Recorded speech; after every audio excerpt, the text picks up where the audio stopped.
दोस्तों आज आपको बताते हैं भगवान श्री रामचंद्र जी ने अपने शरीर का परित्याग कैसे किया। दोस्तों बात उस समय की है जब भगवान श्री रामचंद्र जी रावण का वध करके अयोध्या लौटे थे। तो काफ़ी दिनों तक भगवान श्री रामचंद्र पृथ्वी पर रहे थे।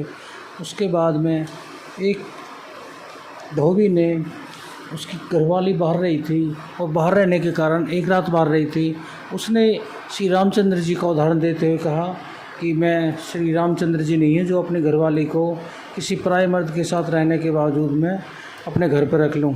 यह बात भगवान श्री रामचंद्र जी को पता लगी और भगवान श्री रामचंद्र जी ने श्री माता सीता का त्याग कर दिया और उनको वन में छोड़ दिया।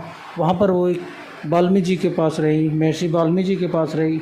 वहाँ पर उन्होंने 2 बच्चों को जन्म दिया और उनका नाम था लव और कुश।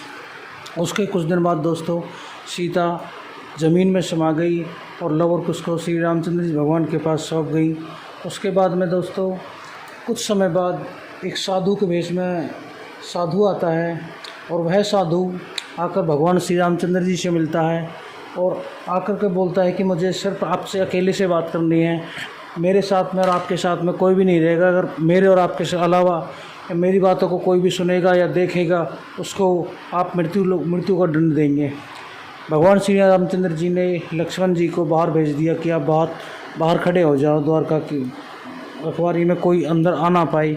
भगवान श्री रामचंद्र जी ने लक्ष्मण जी को बाहर खड़ा कर दिया और जो अंदर बात चल रही थी वो साधु थे, वो काल थे और उन्होंने बताया कि मैं विष्णु भगवान ने भेजा हूँ। आप जितनी इच्छा से अपना रहना चाहते थे वो आपका समय पूरा हो चुका है। अगर आप और ज़्यादा रहना चाहते हो तो अभी पृथ्वी पर रह सकते हो। इसी बीच में दुर्वासा ऋषि आ जाते हैं और लक्ष्मण जी से कहते हैं कि मुझे राम से मिलना है और अभी मिलना है। लक्ष्मण जी उन्हें समझाते हैं कि अंदर कोई साधु आए हुए हैं और वह उनसे मिल रहे हैं। दुर्वासा ऋषि ने कहा नहीं, मुझे अर्जेंट मिलना है, नहीं तो मैं पूरे कुल का नाश कर दूंगा, आप चारों भाइयों का और पूरे उस कुल का नाश कर दूंगा, या तो मुझे अभी उनसे मिलाओ। लक्ष्मण जी ने सोचा कि पूरे कुल का नाश होने की वजह से तो मैं अकेला ही मर जाऊँ वो अच्छा है, क्योंकि दुर्वासा ऋषि के श्राप से कोई भी नहीं बच पाता है। लक्ष्मण जी अंदर चले जाते हैं और जाके उन्हें दुर्वासा ऋषि के बारे में बताते हैं कि दुर्वासा ऋषि आए हैं। दोस्तों वह काल उनसे कहता है कि आपके भाई लक्ष्मण जी ने हमारी बात बीच में आ गए हैं, आपको इनको मृत्यु का दंड देना होगा। वो काल तो चले जाते हैं। उसके बाद में ऋषि वशिष्ठ जी बताते हैं कि किसी इंसान का परित्याग करना भी मृत्यु के बराबर ही है, आप लक्ष्मण का परित्याग कर दीजिए। लक्ष्मण का परित्याग करने पर लक्ष्मण सैलू नदी में जाकर और वहाँ पे जाकर पानी के अंदर अपने असली रूप में जो उनका शेषनाग का अवतार था, शेषनाग के वो उसमें चले जाते हैं। इस तरह से लक्ष्मण जी का अपने शेषनाग में चले गए। इस बात से श्री रामचंद्र जी बहुत दुख हुए और उन्होंने अपना निर्णय लिया कि मैं भी अब अपने शरीर का परित्याग करके स्वर्गलोक के लिए जाना चाहता हूँ। तो उन्होंने यह बात सभी वानर और सुग्रीव को पता चली।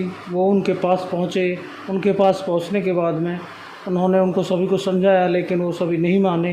दोस्तों भगवान श्री रामचंद्र जी ने 5 लोगों को छोड़कर हनुमान जी के साथ में विभीषण सहित 5 लोगों को धरती पर रहने की आदेश दिया कि आप लोग धरती पर रहिए। और बाकी जितने भी वानर थे और उनके 4 भाई थे, सभी को 3 भाइयों को लेकर अपने सैलू नदी में पहुंच गए और वहां पे सैलू नदी में जाकर लुप्त हो गए।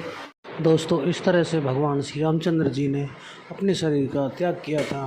दोस्तों वीडियो आपको अच्छी लगी हो तो सब्सक्राइब ज़रूर कर दें, ऐसी ही वीडियो आप तक सबसे पहले पहुँचे। धन्यवाद दोस्तों।